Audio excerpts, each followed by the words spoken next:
moi, faire un film part toujours d'une rencontre. Ce matin, j'ai pris un train, très tôt. Un train qui file vers Vichy, à travers la campagne. Un voyage qui garantit la rencontre. Dans quelques kilomètres, j'ai rendez-vous avec le Pôle France Para-Natation Adaptée.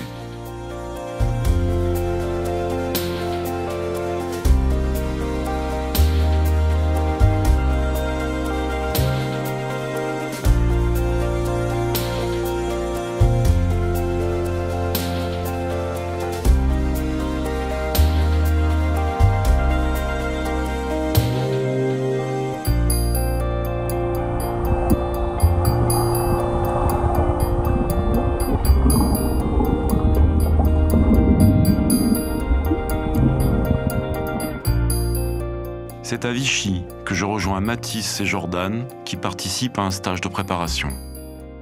Ces athlètes sont en situation de handicap mental. Pour les accompagner et les aider, il faut des femmes et des hommes engagés au niveau sportif, mais aussi au-delà, pour aider les athlètes à gagner en autonomie.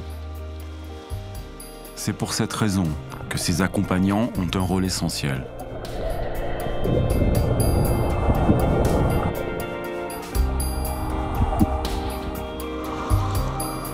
Je vais me plonger dans cet univers étonnant où s'entremêlent performance, humanité et surtout humilité.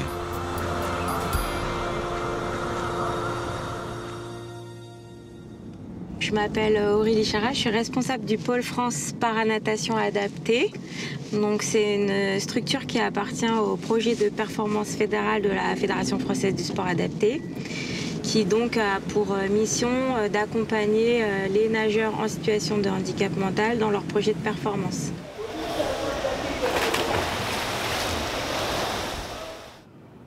Je suis trop content que Bertrand a choisi toi comme référente envers moi. Pourquoi? Parce qu'on s'entend bien? Oui, depuis que tu as fait ta formation sur l'autisme, j'ai l'impression qu'à propos de l'autisme, on a plus d'accord qu'il y a un an avant que tu la fasses. Parce que du coup, on peut avoir des discussions qui sont plus intéressantes pour toi? Oui. D'accord. Aujourd'hui, je rencontre Géraldine, qui suit comme tous les AVA 6 athlètes à Vichy, dont Mathis. Géraldine, en fait, tu peux nous expliquer ton travail?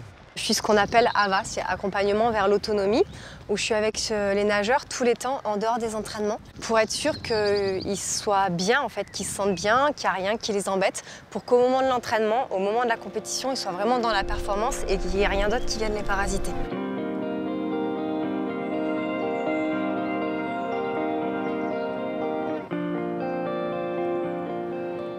Donc, sur le pôle natation, on est 4 à avoir ce rôle-là. Et on aide vraiment les nageurs au quotidien, mais les aider pas en faisant à leur place, mais pour essayer de les emmener à comprendre, à cheminer pour qu'ils puissent arriver à le reproduire tout seuls, dans le cadre du pôle bien sûr, mais aussi chez eux surtout, pour qu'ils puissent après être autonomes dans leur quotidien. Et on est disponible en fait autour des nageurs pour pouvoir gérer également tous les à côté. C'est aussi le lien avec les familles, avec l'entourage, avec le milieu éducatif, pour voir s'il y a des choses qui peuvent être intéressantes ou s'il y a un besoin sur le stage dans la continuité de leur projet en fait.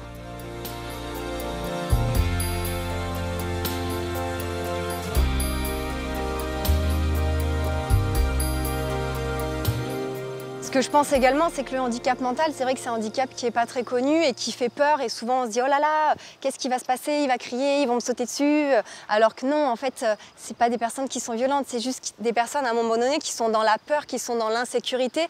Et en fait, si on était plus formés, accompagnés, sensibilisés au fait qu'en fait, ils ont juste besoin d'être rassurés, d'être aidés, le handicap mental se ferait moins peur parce qu'en fait, c'est juste ça.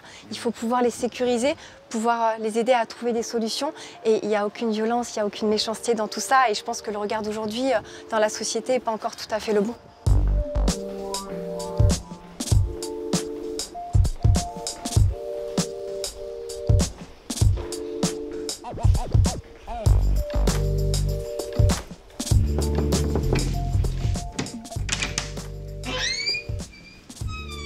Ça va? Ouais. Tu faisais la sieste?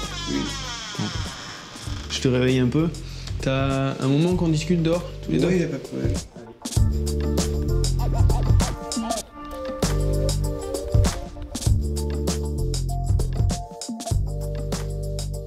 tu sais et tu prouves que tu es capable de faire des choses tout seul. Et tu n'as pas envie de travailler en ESAT ou dans une structure spécialisée. Toi, tu veux vraiment bosser dans le monde valide. C'est bien, Jojo, de vouloir ça. Et après, moi, je pense vraiment que t'en es capable, quoi. T'es quand même très autonome. Regarde, tu vis tout seul dans ton appart. Tu gères tout ce que tu peux, et quand tu peux pas gérer, tu te laisses pas submerger. Tu demandes de l'aide, tu vas téléphoner ou quoi. Donc c'est bien. Même quand il y a quelque chose qui te freine, tu dépasses ça en demandant de l'aide. Donc c'est cool, et je pense que t'en es tout à fait capable. Oui.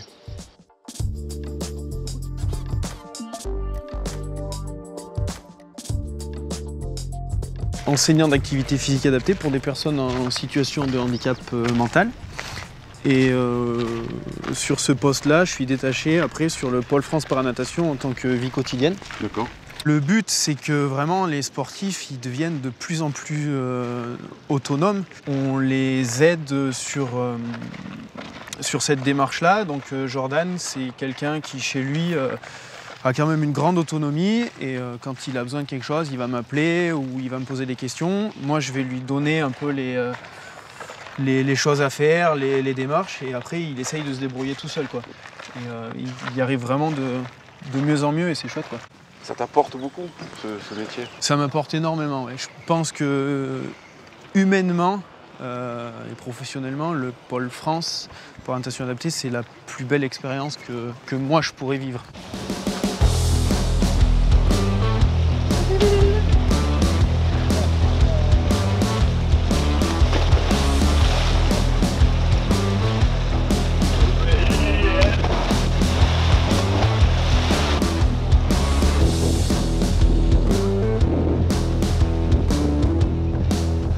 Numéro 8 libre, Mathis et Jordan dans la ligne numéro 7. Vous répartissez après comme vous voulez. Objectif de travail coulé, avec vitesse pour tout le monde, sur du long et de la répétition pour Cédric, Cléo et Asia. C'est bon pour tout le monde? Ok? Allez, comme vous voulez. Je suis responsable de l'accompagnement de la performance pour les nageurs du Pôle France et de l'équipe de France. Mon rôle, c'est plutôt le rôle technique avec le bassin, c'est-à-dire tout ce qui va être préparation des sportifs. Il faut savoir que la spécificité du Pôle France Paranatation adaptée, c'est qu'on n'est pas à plein temps sur site. Il y a une partie du temps où ils sont dans leur club et l'autre partie se trouve en stage pôle et donc majoritairement à Vichy. Et donc moi, mon travail, c'est de me débrouiller pour que les entraîneurs sur place puissent préparer les sportifs dans les meilleures conditions possibles et que nous, ici, on puisse être un complément, une valeur ajoutée de la préparation déjà qu'il faut en club. Une des philosophies du pôle, c'est de dire que l'entraînement, c'est pas l'entraînement qui est central et tout qui s'organise, c'est qu'un bon entraînement commence avant l'entraînement. Et donc à partir de là, c'est là où tous les acteurs ont leur rôle dans l'accompagnement de la performance. Donc j'ai connu le pôle avec une responsable de pôle, un kiné, moi. On s'est vite retrouvé coincé sur gérer l'extra sportif, même accompagner les sportifs pour qu'ils aient des repères pour leur entraînement, etc. Et donc là, il y a une démarche de la fédération qui a été de trouver des personnes qui permettent cet accompagnement-là en plus. Et donc le poste qui est arrivé après les 3 postes que j'ai cités précédemment, ça a été les vies quotidiennes, puisque Aurélie et moi préférons appeler les AVA, c'est accompagnement vers l'autonomie. Ça, tu vois, ça c'est un truc qu'on ne pouvait pas faire avant. Les gars, la première série, vous partez à la jaune à 0, la jaune. Justement, qu'est-ce que vous pensez de ça, de cet accompagnement vers l'autonomie? En combien de temps on y arrive? Est-ce qu'on n'y arrive pas? Est-ce qu'on peut avoir du recul là-dessus? En tous les cas, pour nous, c'est devenu vraiment une question centrale, cet accompagnement vers l'autonomie. Ils arrivent dans la chambre d'appel, ils sont seuls. Et à un moment donné, faut qu'ils arrivent à gérer leurs émotions, qu'ils arrivent à gérer pour arriver... et que là, il n'y a plus personne, ils sont face à eux-mêmes et il faut qu'ils soient prêts et qu'ils se sentent solides. Donc, comme on disait, tout ce qui se passe en dehors du bassin, il faut qu'on puisse les accompagner. Les AVA sont devenus des professionnels vraiment clés dans le dispositif, au même titre que les kinés, que le paramédical ou que les entraîneurs. Ils demandent de plus en plus à se déplacer seuls. Il y a notamment Jordan Donc je vais prendre Jordan comme exemple, qui la dernière fois sur Paris a demandé à ne pas avoir de personne pour l'aider à changer de la gare et qui l'a fait tout seul. Quand on connaît son histoire, c'est une vraie performance.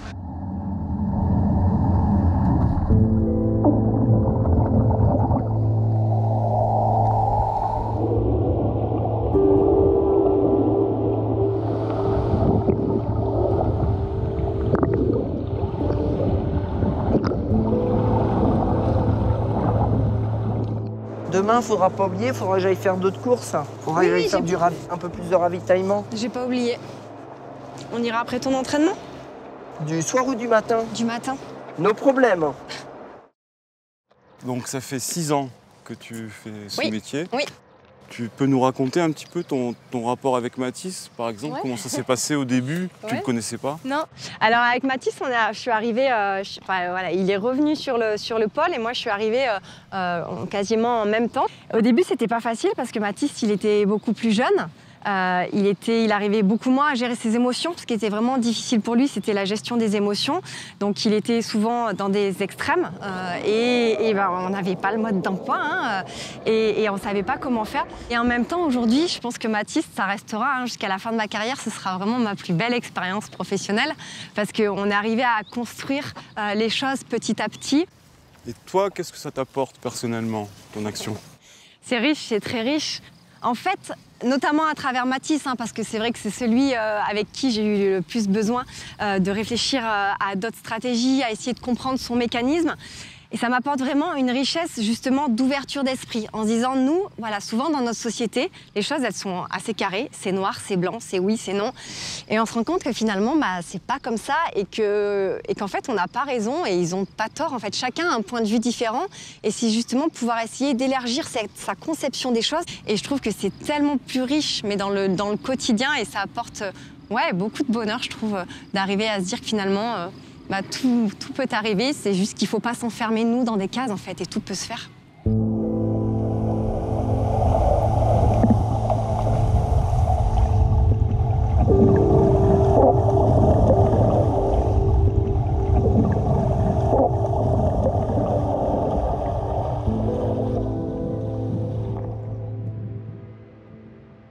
Quel trait de caractère, quelle qualité il faut avoir? J'ai remarqué sur le terrain que tu parlais doucement, avec douceur, calme, que tu étais à l'écoute. Parle-nous un peu de... Je pense qu'il faut pouvoir les sécuriser. Parce que pour la plupart, ils sont en échec depuis leur plus jeune âge parce que justement, ils ne rentrent pas dans les cases. Donc pour eux, en fait, c'est vécu comme un échec. Et pour nous, encore dans la société, malheureusement aussi, c'est vécu comme des échecs. Et le fait de pouvoir les sécuriser, leur dire « Ok, c'est pas grave, t'as le droit, t'y es pas arrivé, tu l'as pas interprété comme ça, tu t'es trompé, c'est pas grave, on peut trouver d'autres solutions. » Je pense qu'il faut vraiment pouvoir avoir cette ouverture justement et ce côté posé, calme en leur disant « Voilà, il n'y a pas de problème, c'est OK. » Et en même temps, je pense qu'il faut pouvoir être patient parce qu'il faut souvent répéter les mêmes choses. Il faut pouvoir également être assez ouvert justement pour accepter que certains comportements ne soient pas des comportements pour pouvoir blesser ou des comportements agressifs, mais en fait, ils vont réagir comme ça parce qu'ils réagissent face à leurs propres blessures et à leur propre angoisse. Et il faut arriver à dire « Attends, stop, s'il réagit comme ça, c'est pas qu'il fait un caca nerveux, c'est pas qu'il pique une crise, non, c'est qu'à un moment donné, là, il y a quelque chose qui l'angoisse, là, il y a quelque chose qui lui fait peur. Donc, qu'est-ce que je peux mettre moi en place pour l'aider à affronter cette difficulté et de pouvoir le rassurer? C'est vraiment ça pour moi le plus important en fait. Toi, quand même, oui. Tu prends beaucoup sur toi. Tu m'as dit que tu faisais de la course à pied, du yoga. Est-ce que tu es suivi?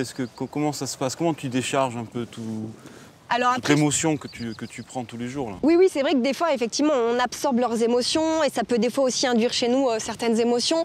Je pense que la chance et la force qu'on a, c'est qu'on est vraiment une équipe solide en fait. Il m'est déjà arrivé des fois sur des compétitions, quand on est longtemps ensemble, on est ensemble de 6h du matin à 10h du soir, on est toujours en train de leur répéter, de répondre à des questions. Des fois, mentalement, nous aussi, on n'y arrive plus parce que ça fait beaucoup.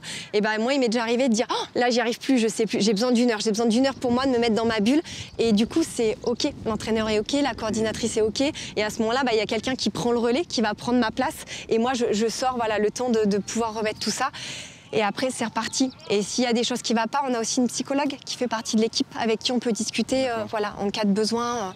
Je pense que notre force, c'est vraiment voilà, cette équipe soudée et le fait de savoir que nous aussi, il y a des moments où on peut avoir des moments de faiblesse et que justement, ce n'est pas de la faiblesse, hein, c'est qu'à un moment donné, c'est de l'entraide et qu'on peut avoir cette entraide entre nous. Et je pense que sans ça, ce serait compliqué. Alors quand on vit complètement des journées entières avec Mathis, parce qu'on est attaché même. Oui, bien sûr qu'on est attaché. Et en même temps, c'est ce qui permet aussi d'avancer professionnellement. Je pense que j'ai une confiance en lui aujourd'hui que je n'avais pas au départ, parce qu'à des fois, à chaque fois, je me disais, oh là là, comment il va réagir, qu'est-ce qui va se passer. Là, j'ai une confiance en lui aujourd'hui qui est totale et une admiration pour lui. Et je pense que cette confiance, elle est réciproque et c'est ce qui nous permet d'avancer. Et du coup, oui, il y a un attachement, bien sûr, qui est fort. Et c'est vrai que souvent, en dehors des stages, souvent, je pense à lui et je me dis que je serais contente de le revoir, de retravailler avec lui. Et ce qui peut lui arriver, oui, me touche. T'as des cachets par rapport à ta sensibilité au pollen? Ouais, mais je sais pas où qu'ils sont, il faudra demander à Charlie. J'appellerai ta maman, monsieur. Bonjour, excusez-moi de vous déranger, c'est Géraldine du pôle natation. Vous allez bien? Ouais, je vous appelle juste pour une petite question par rapport à Mathis, parce que là, il y a pas mal de pollen sur le stage. Et Mathis nous dit qu'il est allergique et qu'il a des médicaments dans sa trousse, mais il se rappelle plus trop ce que c'est ni comment il doit le prendre. Ouais, là, il tousse un petit peu. Sa maman, elle est vraiment géniale et c'est vrai qu'au début, quand je ne savais pas trop, c'était vraiment, c'est encore un appui sur lequel voilà, je peux compter, je peux m'appuyer quand des fois je suis en difficulté. Et elle m'a vraiment aidée à comprendre le fonctionnement de Mathis pour qu'on puisse, nous, ici, là, en interne, trouver des solutions pour l'accompagner quand il était en difficulté émotionnellement. Parce que le sport et le sport de haut niveau engendrent forcément beaucoup d'émotions positives et négatives. Et du coup, il faut arriver à régulariser un petit peu tout ça. La rencontre avec Mathis s'est passée lors d'un stage qui était organisé par sa ligue. Où en fait, j'étais venu, on sortait des Jeux paralympiques de Londres et j'ai été venu voir s'il y avait des potentiels. Et il y avait notamment un nageur qui allait dans l'eau, qui sautait partout, un petit peu comme on a vu son entrée dans l'eau, et qui hurlait, qui se balançait. Tout ce qu'on peut voir de ce que Mathis a énormément progressé sur justement la gestion de cette image-là qui renvoie. Tout d'un coup, en fait, ce jeune homme s'allongeait et avec un seul mouvement de bras, j'ai vu une accélération qui s'est passée. Et je sais pas, j'ai senti le truc et j'ai dit à tout le monde, c'est lui. Donc on m'a bien demandé si j'étais vraiment sûr de moi. Quelques centièmes ou une demi-tour, il a mis? Là, il t'a mis quelques centièmes. Quelques centièmes? Ouais. Pourquoi? Parce qu'il veut couler? Ouais. Voilà, sa force, c'est sa coulée. Et là, il a pris conscience de cette force il n'y a pas très très longtemps. Et là, c'est là où ses temps ont explosé. Jordan, c'est quelqu'un qui est assez complexe à entraîner. Dès qu'il ouvre des portes, faut les saisir. Alors, qu'est-ce que ça veut dire? Ça veut dire que Jordan, moi, la plupart du temps, je le laisse tranquillement se mettre à l'eau, nager. Et tout d'un coup, il y a un truc qui va se passer. Et là, il va être disponible. Et à partir de là, on va pouvoir travailler.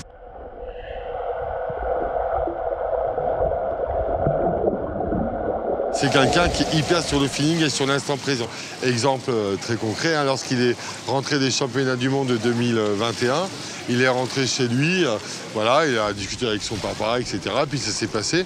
Et au bout de 5 jours, son père dit « Mais tu m'as parlé de ta compétition, mais t'as gagné des choses, etc. » Oui, j'ai gagné. Et qu'est-ce que t'as gagné? J'ai gagné médaille d'or, c'est-à-dire que t'es champion du monde. Oui, je suis champion du monde. Et en fait, Jordan était rentré, donc les médailles étaient effectivement dans son sac, etc. Mais il était passé à autre chose. Mais est-ce que le sport, finalement, mais notamment le sport de haut niveau, c'est pas être dans l'instant présent, dans son geste C'est pour ça que aussi j'entraîne avec cette population, c'est qu'il nous rappelle la base du sport. Et notamment, un truc très bête, tout bête, c'est que le temps, pour eux, pour la majorité d'entre eux, c'est des chiffres, ils comprennent la logique, mais le temps, c'est totalement abstrait. D'accord. Et le but du jeu, c'est de toucher en premier. Et c'est bien la base de notre sport, même si on a tendance à l'oublier en passant beaucoup de choses à travers les chronos. Les records. Et si on parle de pédagogie, alors là, comment ça se passe l'entraînement avec En fait, il faut poser le problème et on les laisse se résoudre, car la solution vient d'eux. Et quand ils ont trouvé la solution, ils l'ont actée et ils mettent du sens à ce qu'ils font. Et le sens, c'est important pour eux. Ouais, mais même pour toi aussi. Oui. Ouais. Mais eux aussi. En gros, cette façon d'aborder les choses, c'est la pédagogie de Raymond Catour, c'est qu'il faut réussir pour comprendre. et non pas comprendre pour réussir. Il faudrait arriver à toucher le fond bien droit, comme ceci. Hop. Du concret à l'action, telle était la devise de Raymond Quattot, un grand pédagogue de l'apprentissage de la natation, qu'il révolutionna avec sa théorie de corps flottants, de corps projectiles et de corps propulseurs, dont les préceptes font encore référence aujourd'hui. Les problèmes posés entraînent une diversité des réponses. Un geste n'est jamais démontré. Certes, les enfants imitent, mais nous valorisons d'abord les trouvailles. Les façons de faire sont comparées, expérimentées par chacun, et les meilleures définies et adoptées par le groupe.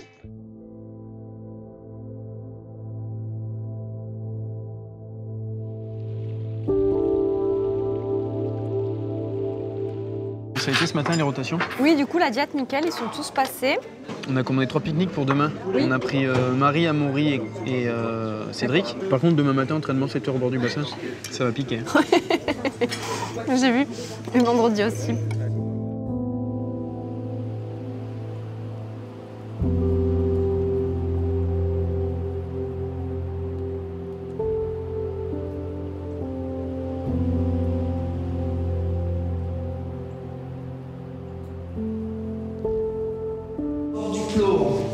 Et t'es arrivé à l'heure, c'était tout nickel. Au bord du flot?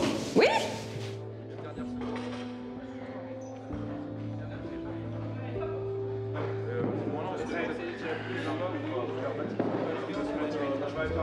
On y va, on enchaîne après.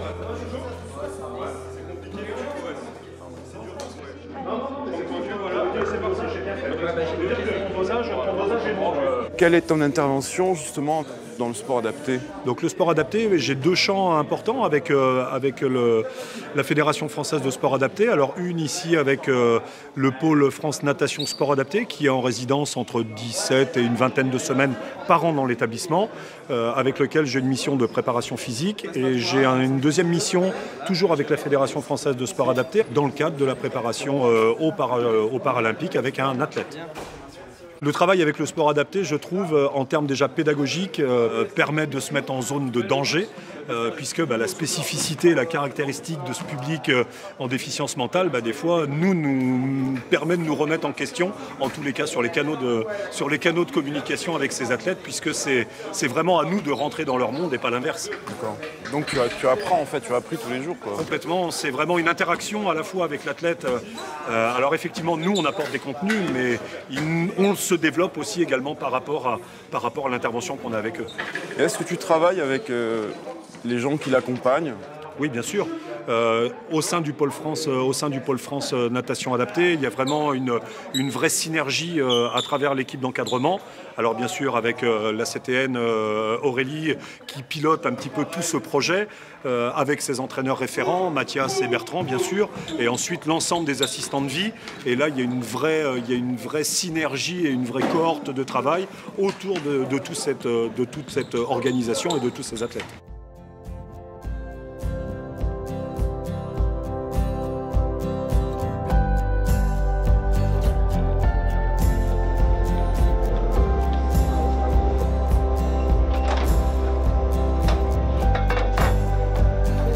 Alors, on va faire un petit point ensemble au niveau de la nutrition. Oui. Donc, t'as mangé quoi ce midi, là, aux crêpes? Je crois c'est du riz avec du bœuf. Est-ce que toi, une fois de temps en temps, ça t'est déjà arrivé d'aller au McDo en tant que diététicienne?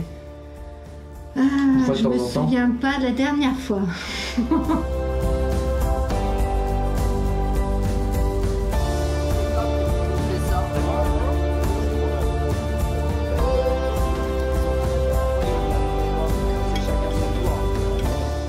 Il y en a un tout petit peu rouge.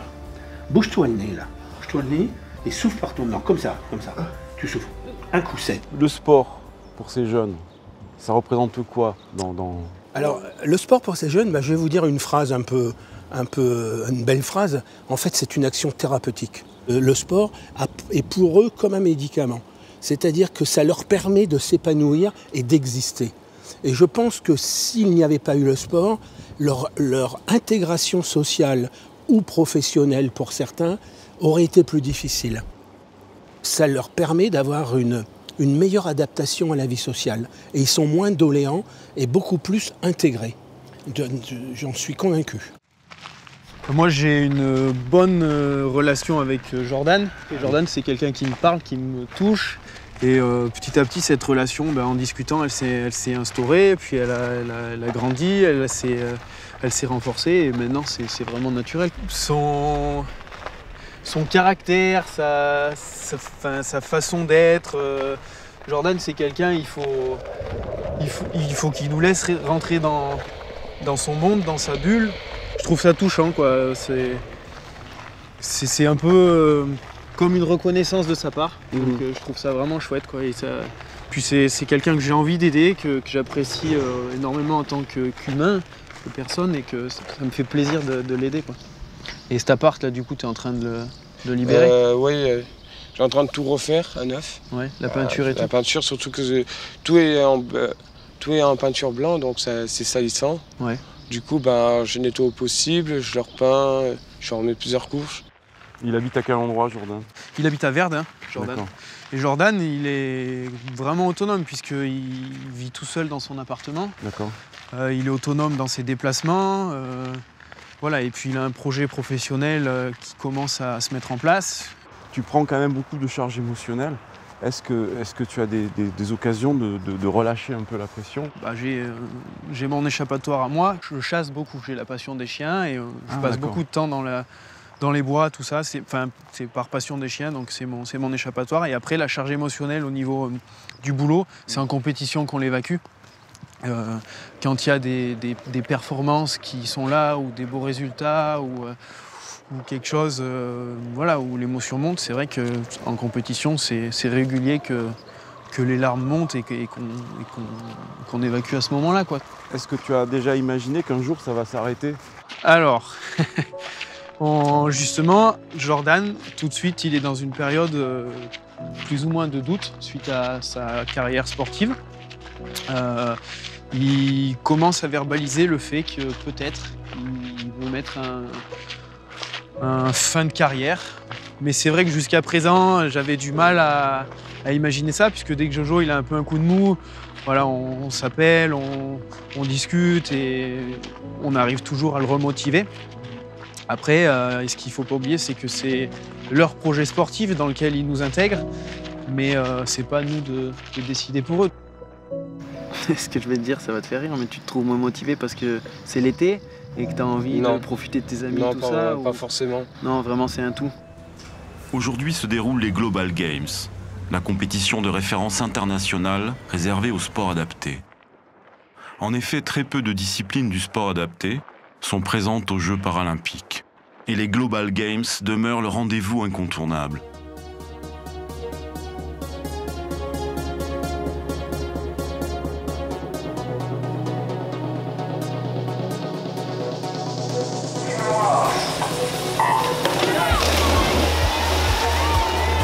Allez, c'est parti pour un match de but. Le brevet français,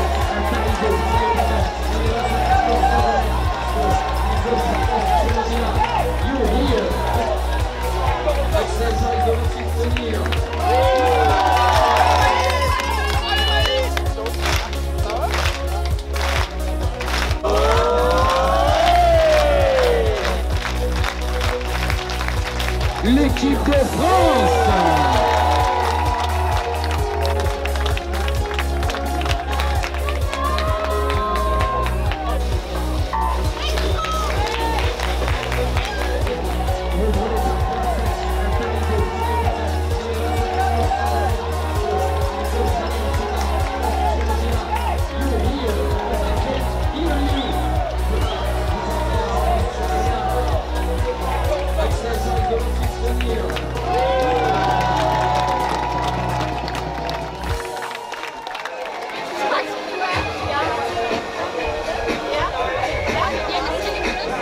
Vous le filmez souvent?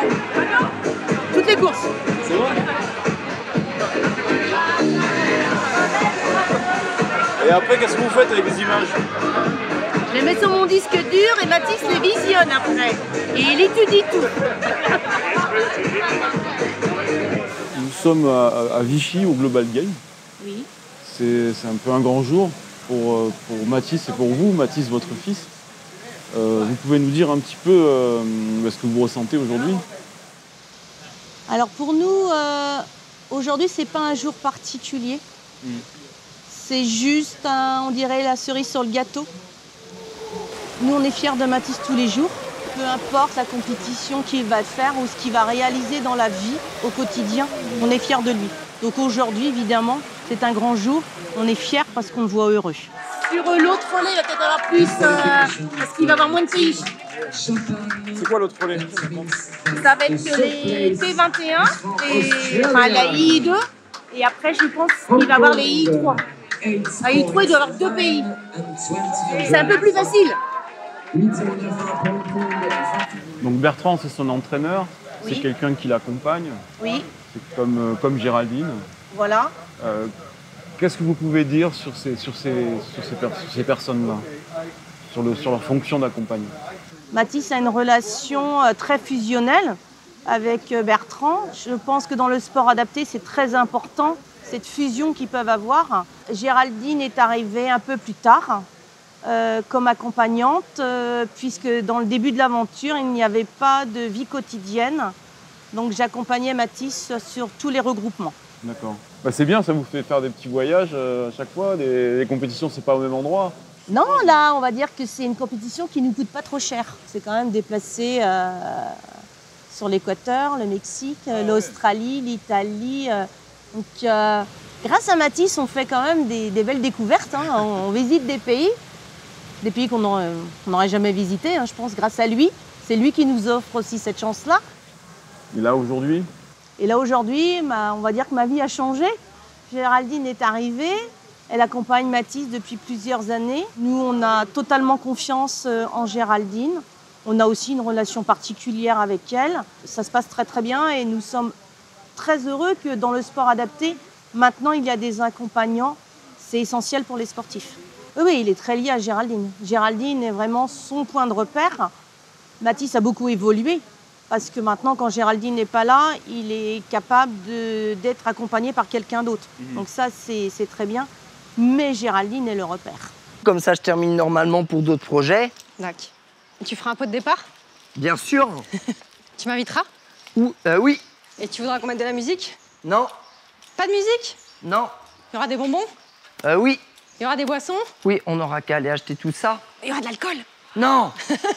Non, on est sportif. Ouais, c'est vrai, t'as raison. Le sport lui a permis déjà de gagner en autonomie. Gagner des médailles, ça a été très fort pour lui. Parce que ça a été une récompense. Je suis capable de faire quelque chose.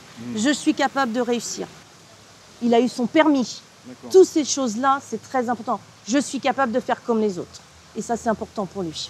Lorsque j'ai rencontré Géraldine, à un moment donné de la discussion, je lui ai demandé qu'est-ce qu'elle allait ressentir si un jour l'histoire allait s'arrêter. Parce que je pense qu'il y aura quand même une fin. Ah, bien sûr, oui. Qu'est-ce que vous en pensez, vous? Je pense qu'il va y avoir une fin, bien sûr, quand Mathis va arrêter la compétition ou Géraldine quitte le Pôle France pour faire autre chose. Ça va être un grand vide pour les deux, je pense. Nager léger, comme on danse. Rentrer dans un autre monde. Les corps volent dans l'eau. Je sais nager, je sais voler, je sais danser, léger. Bertrand, si tu devais faire un bilan des Global Games? Un bilan très très positif pour le bilan des Global Games. Avoir terminé au nombre de médailles d'or, c'est-à-dire 30 médailles d'or, première nation lors des Global Games en natation devant les Brésiliens, a été aussi une concrétisation du travail de tout le monde et ça fait vraiment plaisir parce que là c'est plus un nageur, c'est carrément une équipe et donc ça valorise aussi bien les nageurs que les staffs.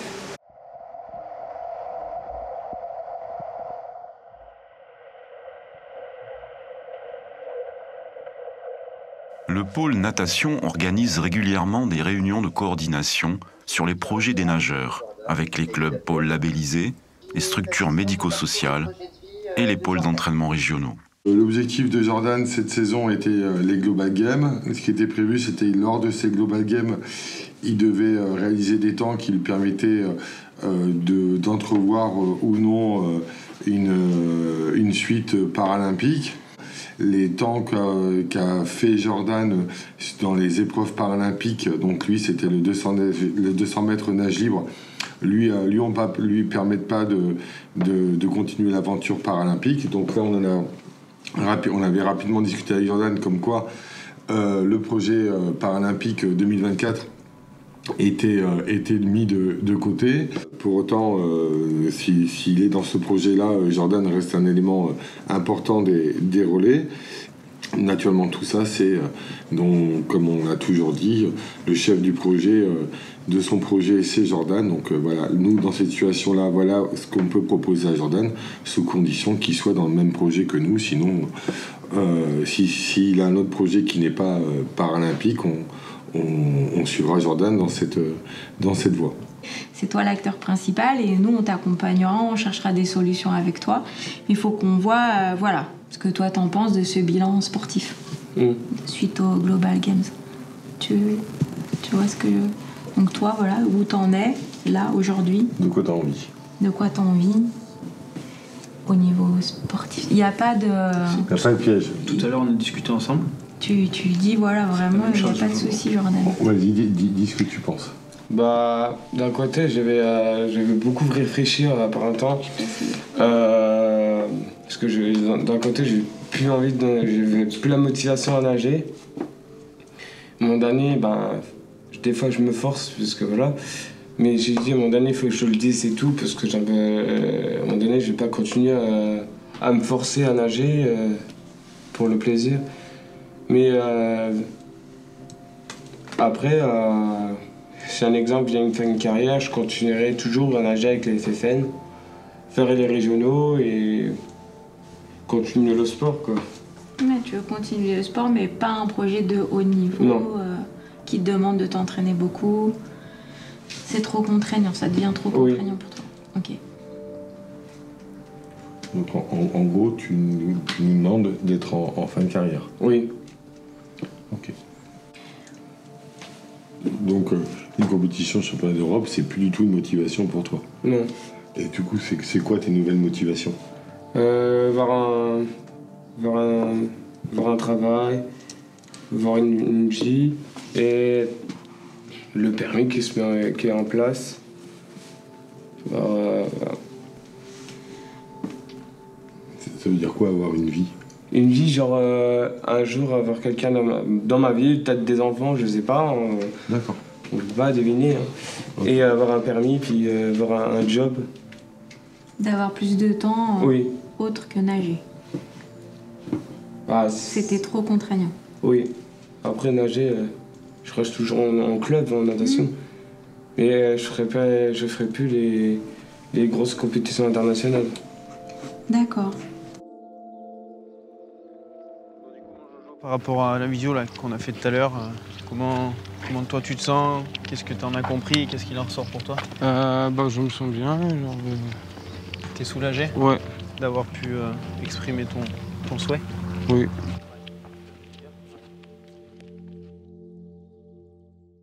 Alors on fait des réunions assez régulièrement avant les stages pôles pour faire le suivi, ce qu'on appelle le suivi interstage. Donc on se réunit avec l'ensemble du staff sur une équipe pluridisciplinaire, que ce soit Magali la psychologue, pour faire vraiment le point de tout ça. Et puis on en profite pour voir les échéances des compétitions et voir à quel moment les nageurs sont engagés sur telle compétition, où ils en sont et faire le relais avec leur structure Club Pôle. Merci déjà à tout le monde de vous être rendu disponible. Là, l'objectif, c'était de refaire un point parce qu'il y a plein de choses qui évoluent sur le fonctionnement du pôle, sur la répartition des nageurs, sur le suivi des AVA. Nous, on réajuste. Alors, grâce à votre accueil, on a suivi plus particulièrement Jordan et Mathis, qui étaient accompagnés par Mathias et Géraldine. Ouais. Est-ce que tu peux nous donner des nouvelles un petit peu des deux athlètes? Les deux vont bien. Donc Mathis, il continue voilà, de s'entraîner dans son club à Saint-Nazaire avec des projets professionnels, avec des évolutions. Pour lui, ça va. Et si je te demande des nouvelles de Jordan? Jordan, ce qui est positif, c'est qu'il avait vraiment le projet de trouver un travail. Ça se passe bien, il est vraiment content de cette évolution-là. Il attendait vraiment de trouver un travail, ça lui tenait vraiment à cœur. Et puis son souhait d'arrêter de nager parce que c'était difficile, etc. On se rend compte qu'il continue de nager. Donc il a trouvé un équilibre là dans sa structure au local. Donc ça c'est positif. Après, Jordan, comme d'autres nageurs, ils ont besoin de prendre le temps pour vraiment valider les choix qu'ils font. On va voir, il pourra toujours être qualifié en équipe de France si jamais c'est un projet qu'il a. Mais pour l'instant, déjà, voir si son travail, ça dure dans le temps, si sa situation là, actuelle lui permet d'être bien. Voilà, on l'accompagnera vers ça, avec moins de stages au national et plus d'entraînement au local et des qualifs en équipe de France, pourquoi pas, si c'est le projet que lui valide au final maintenant. Aurélie, il me reste à vivement te remercier. Merci à vous aussi, à votre équipe, c'était un plaisir de vous rencontrer, de partager avec vous des petits moments de vie au Pôle France Paranatation Adaptée. Merci beaucoup. Merci à vous.